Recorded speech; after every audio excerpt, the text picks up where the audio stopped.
I'm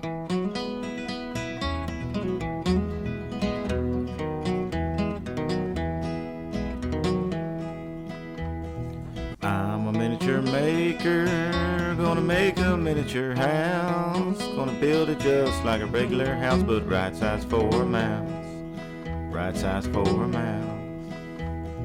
Oh, I'm a miniaturist, perhaps you'd like to be one too. Well, my way's not the only way, but I'd share mine with you, oh, share mine with you.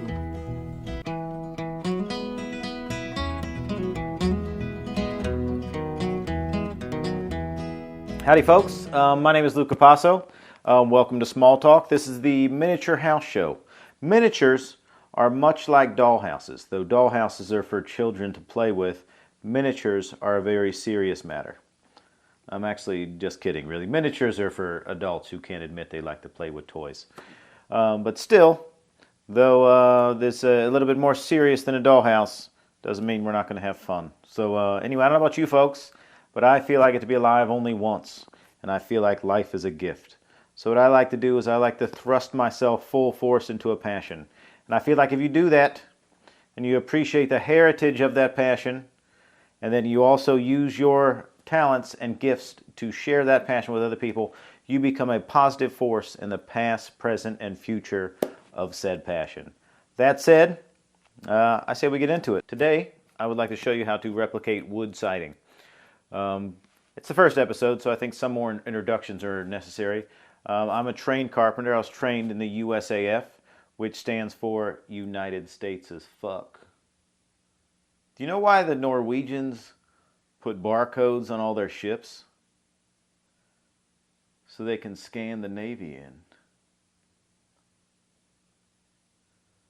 But anyway, as a trained carpenter, I like to use and apply a lot of the things that you'd put on a regular size house into a miniature house. I feel like it gives it that little bit more of authenticity.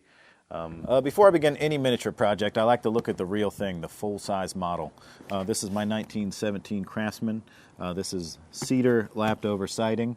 This is something I had to replace a lot of, but because it was rotten and damaged, not because it was imperfect. And I won't say any disparaging thing about the original carpenter, but some of it's not level, some of the joints aren't perfect. And that's the kind of thing I like about an old house. I like that sort of those little slight flaws that kind of make you feel kind of home, like at home and whatever else that you don't find in a brand new, perfectly polished place. That's just a personal preference. For me, it gives a feeling of like a close friend or like a lover, like you see those little slight flaws, they see yours and you accept them, and you can let your guard down around them.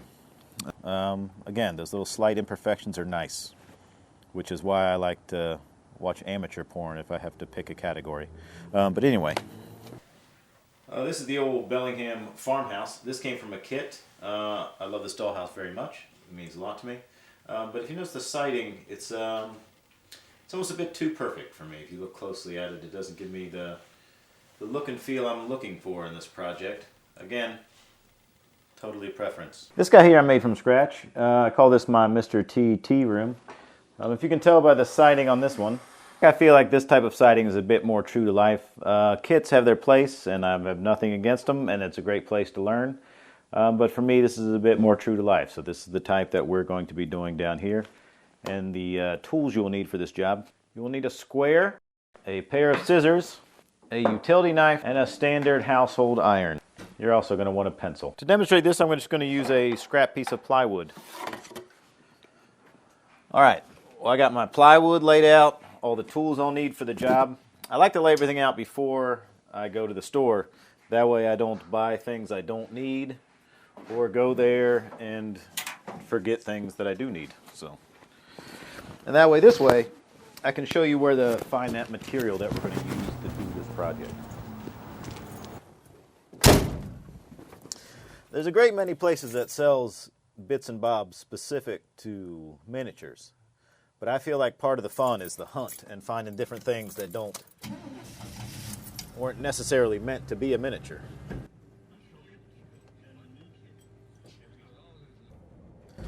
Like my grandmother, Ruth, what she always did is nothing was trash. Like an old shampoo bottle, that's a trash can for a miniature.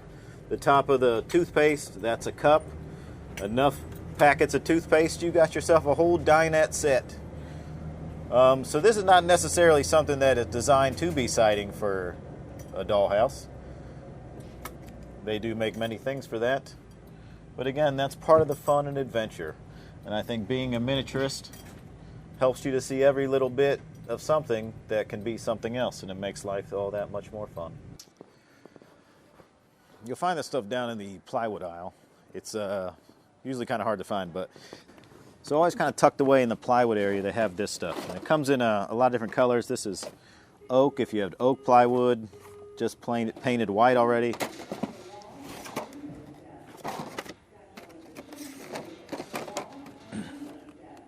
Birch, I like the birch because I think the grains are tighter and it replicates pine and cedar much better. They also sell these to cut it, but don't buy that, it's a waste of money. Bandit is a brand sold at Lowe's. You can find this same material in many different stores under different names. It's just an iron-on veneer for the edges of plywood.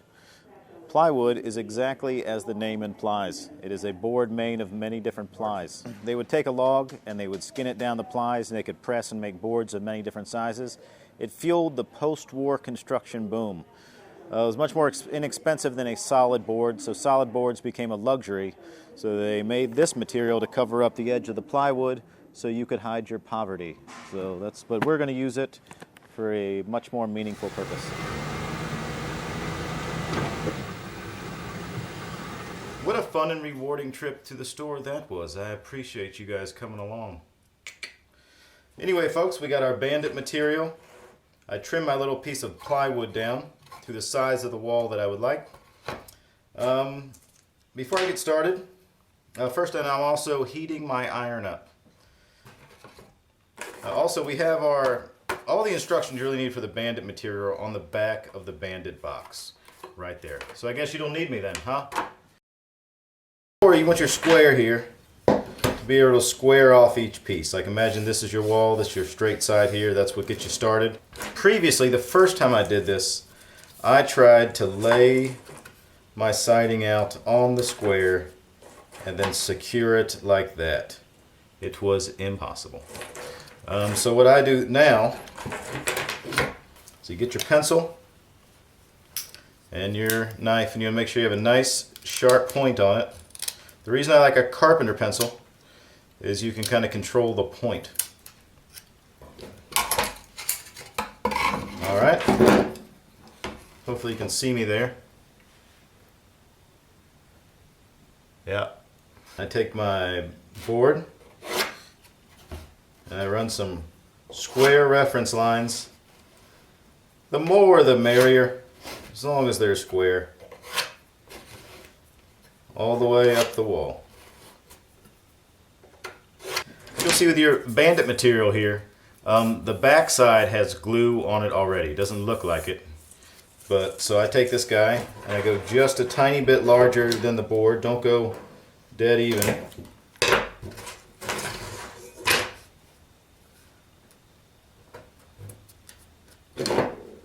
If your board's cut square like this, you can set it with the bottom, but I try to stay with my reference lines.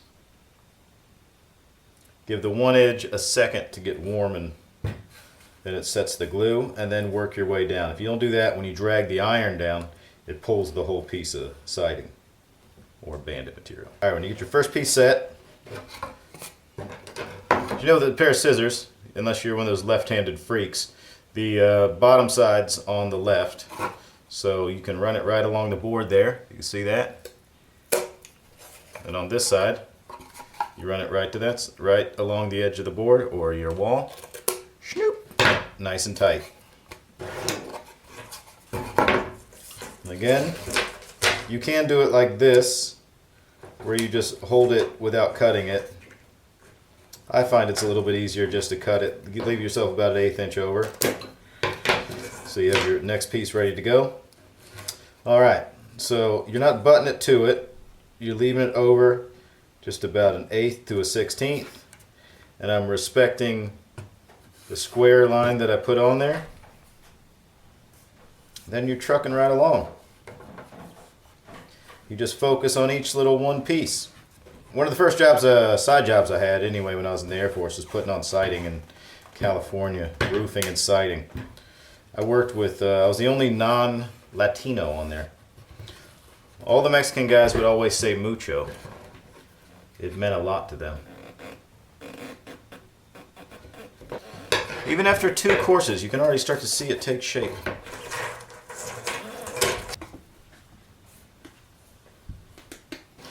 I could run the whole wall and then cut them all off at once, but I'm doing this. I don't assume all of you are built like a shit brick house like myself and aren't blessed with the power I am, so I'm making this for the layman.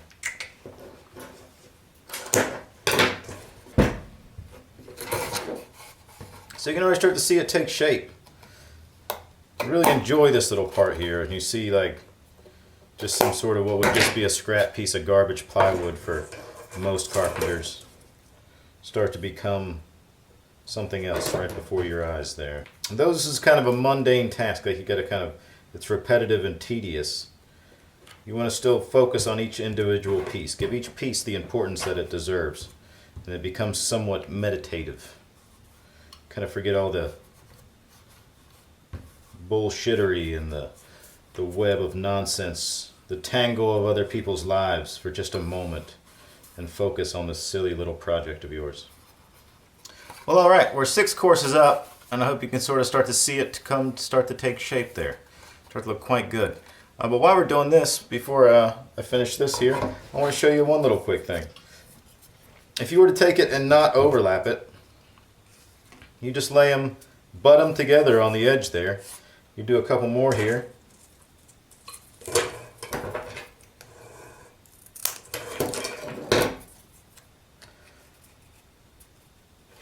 It actually looks like beautiful wide plank pine floors. So if you're trying to do a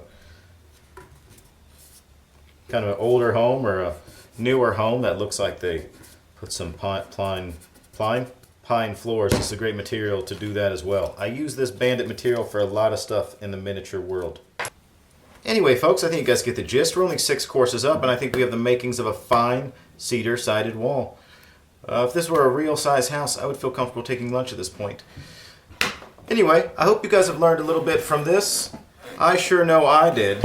And if you guys have a better way to do siding, it would be kind of stupid of you not to do it. Why would you do it the harder way if you found an easier way? But regardless, thank you for stopping by, and y'all take it easy. And that's that, folks. Pretty simple, right? And if you ever get stuck doing something, don't be scared to ask for help. That's not just with miniatures. That's with all things. Especially you guys. Which kind of reminds me.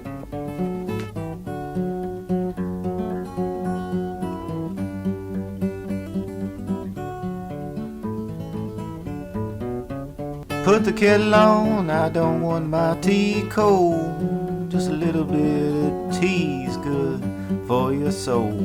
It's tea time with tea. Just I spin my wheels on so many silly things, I just feel like maybe a dollhouse show's unnecessarily niche.